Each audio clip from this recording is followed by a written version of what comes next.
한국직업방송과 연합뉴스TV가 함께 만드는 취업 전문 뉴스, 투데이 고용플러스입니다. 23일은 직장 내 괴롭힘 금지법이 시행된 지 100일째가 됩니다. 과연 직장 상사들의 다양한 갑질 행위는 줄었을까요? 한상용 기자입니다. 오늘 내가 한 새벽 3시까지 술 먹으니까 각오하고 와요, 그냥.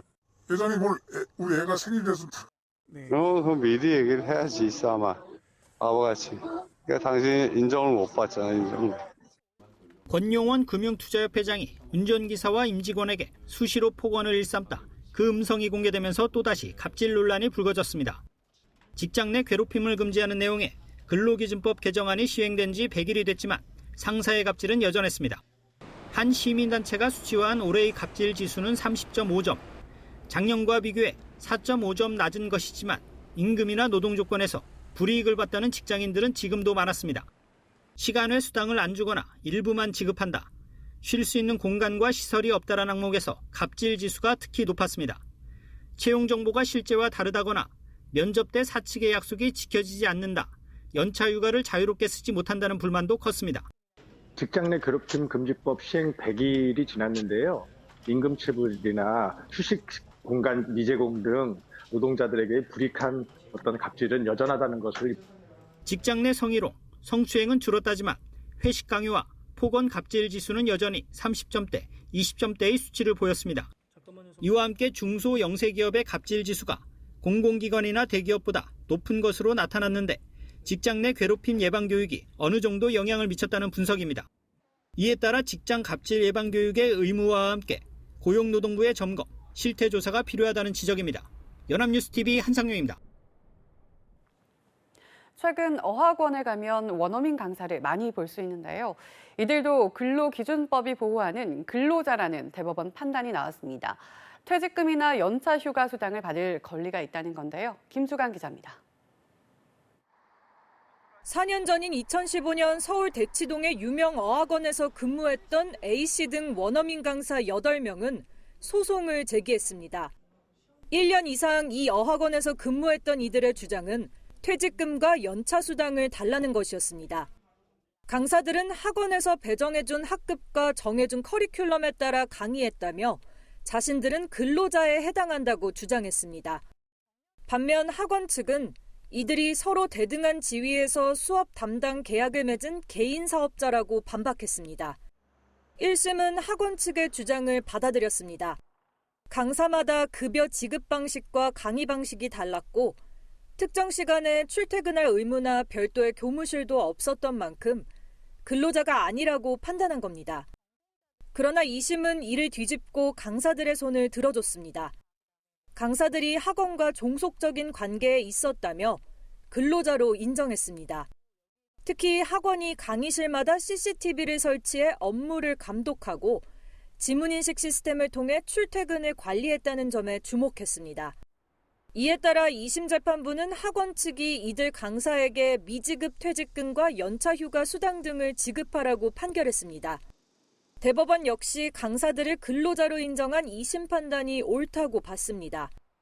다만 A씨 등에게 지급해야 할 퇴직금과 연차 휴가 수당 등을 다시 계산하라며 사건을 서울고법에 돌려보냈습니다.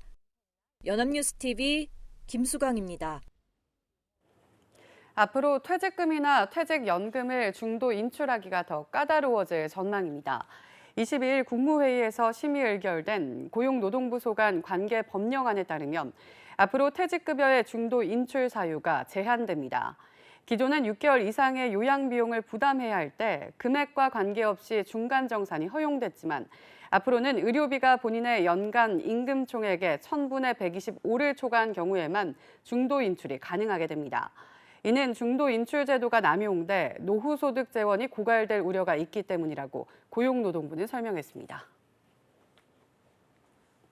임금 근로자 3명 중 1명은 월 200만 원을 받지 못하는 것으로 나타났습니다.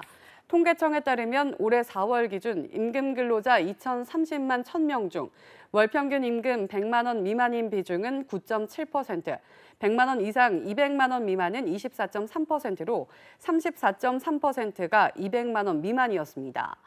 월급여 200만 원 미만의 비중은 지난해 같은 시점에 비해 4.3%포인트 감소한 겁니다. 직업별로는 단순 노무 종사자의 71.9%, 서비스 종사자의 71.8%가 200만 원 미만이었습니다. 한편 전체의 31%는 월 급여가 200만 원 이상, 300만 원 미만이었고 400만 원 이상의 비중은 18%였습니다. 요즘 유통가의 화두는 온통 최저가입니다. 온라인 쇼핑몰은 물론 대형 마트, 편의점 할 것 없이 너도 나도 자신들이 가장 싸다고 하는데요. 소비자 입장에서는 좋지만 향후 더 큰 불황의 징표일 수 있다는 우려가 나옵니다. 이동훈 기자입니다. 이 대형마트는 올해부터 매주 품목을 정해 마진을 줄이는 방식으로 최저가 경쟁에 불을 지폈습니다.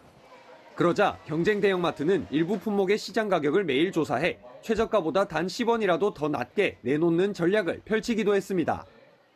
이렇게 몸부림쳐도 대형마트, 편의점, 슈퍼마켓 등 소매 유통업의 경기 전망은 1년 내내 기준치 100을 밑돌고 있습니다. 앞으로의 사업 전망이 밝지 않다고 본다는 이야기인데 이들의 제살 깎아먹기식 경쟁이 어느새 1년 가까이 이어지고 있습니다. 최저가 쇼핑에 익숙해진 소비자들은 이제 웬만한 할인 없이는 아예 사지 않으려 합니다.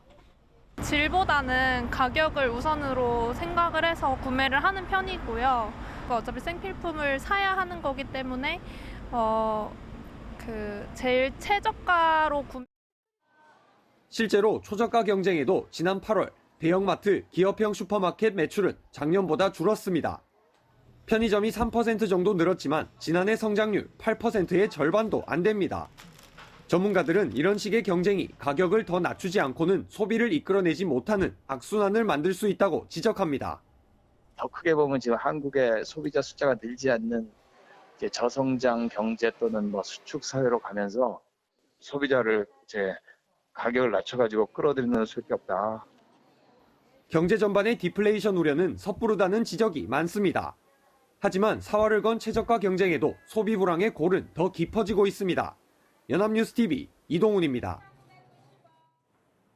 일본 의류 브랜드 유니클로가 위안부 모독 광고 논란에 이어 골목 상권 침해 논란에 휩싸였습니다. 유니클로 운영업체의 지분을 절반 가까이 가진 롯데에도 불똥이 튀고 있습니다. 윤선희 기자입니다. 유니클로를 운영하는 FRL 코리아는 일본계 외국인 투자법인으로 등록돼 있지만 공정거래법상 롯데쇼핑 계열사로 편입돼 있습니다. 일본 본사와 롯데쇼핑의 이익을 키우는 유니클로 매장의 공격적인 확대가 도마 위에 올랐습니다.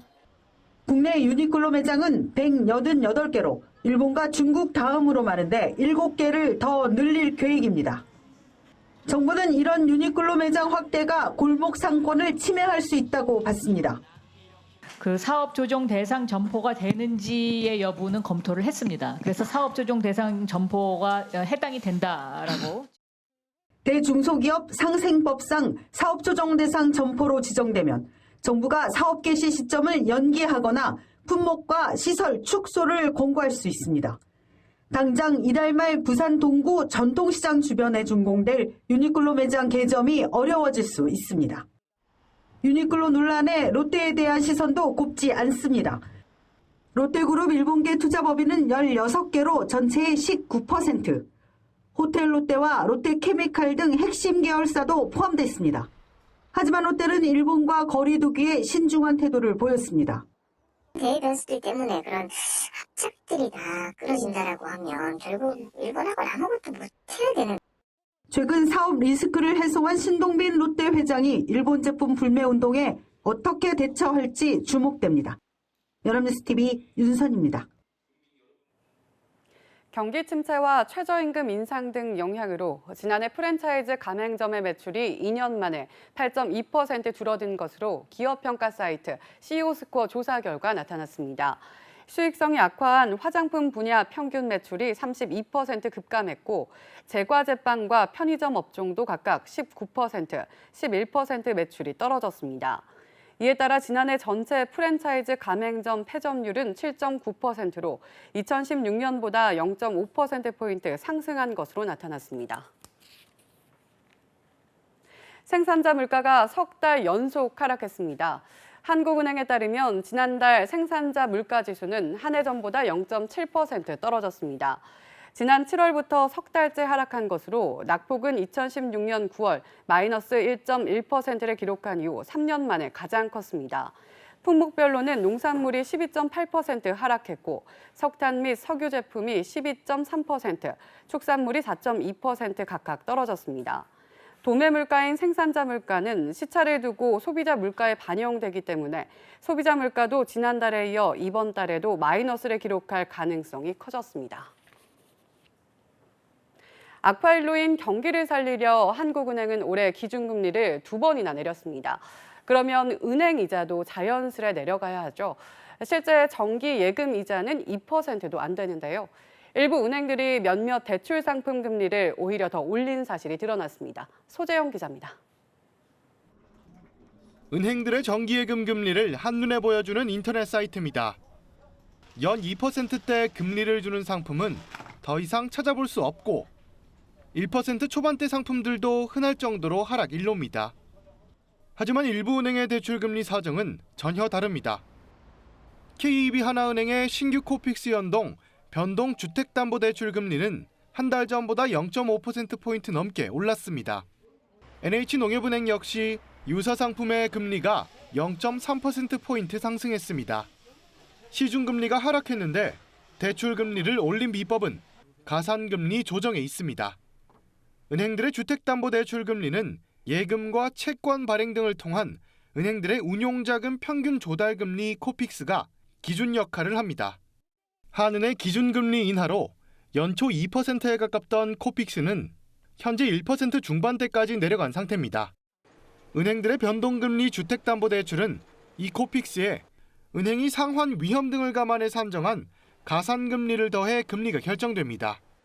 금리 전반이 내렸는데 주택담보대출 금리가 올랐다는 건 은행이 이 가산금리를 올렸다는 이야기입니다. 이들 은행은 금융당국의 가계대출 억제책에 따른 것이라고 해명합니다. 가계부채가 너무 가파르게 증가해서 리스크 관리 차원에서 부대 금리를 축소하게 되었습니다. 하지만 저금리로 자금을 조달하고 대출 이자는 높여 이자 마진 확대 기회로 삼으려는 게 아니냐는 지적은 피하기 어려워 보입니다. 연합뉴스TV 소재형입니다. 정부가 민간 택지 분양가 상한제 시행을 위한 법적 준비를 사실상 마쳤습니다. 국토교통부는 이르면 내달 초 상한제 적용 지역을 결정할 계획인데요. 하지만 기획재정부가 충분한 협의를 강조해 시행 시기가 늦춰질 수 있다는 전망도 나옵니다. 배삼진 기자입니다. 분양가 상한제 적용 기준을 담고 있는 주택법 시행령 개정안이 국무회의를 통과했습니다. 오는 29일 관보에 게재되면 곧바로 시행되는데 이미 규제 요건을 갖춘 서울 25개 구를 비롯해 경기 성남 분당과 하남시, 광명시 등 31개 투기과열지구가 대상입니다. 정부는 이른바 핀셋 규제를 하겠다는 입장으로 시군구뿐 아니라 동단위까지 지정할 방침입니다. 최근 16주간 아파트 평균 가격이 0.8% 이상 오른 서울 강남 3구를 비롯해 마포구와 용산, 성동구 등이 대상이 될 것으로 보입니다. 국토교통부는 이르면 다음 달 초 외부 전문가들이 참여하는 주거정책 심의위원회 심의를 거쳐 대상 지역을 확정해 곧바로 적용할 계획입니다. 지역별로 핀셋 규제를 하게 되면 양극화는 점점 더 심화될 가능성이 있고요. 그 풍론 효과를 만들면서 오히려 더 가격이 오르갈 가능성도 있습니다. 서두르는 국토교통부와 달리 경제에 미칠 영향을 중시하는 기획재정부는 신중하게 충분히 논의해 결정하자는 태도를 보이고 있습니다. 정부 경제팀장인 홍남기 부총리 겸 기획재정부 장관은 긴급 간부회의에서 분양가 상한제 적용 지역과 시기에 대해 관계부처와 충분한 협의가 이루어져야 한다고 말했습니다. 이에 따라 분양가 상한제 적용 시기가 국토부의 계획보다 좀 더 늦춰질 수 있다는 전망도 나오고 있습니다. 연합뉴스TV 배삼진입니다.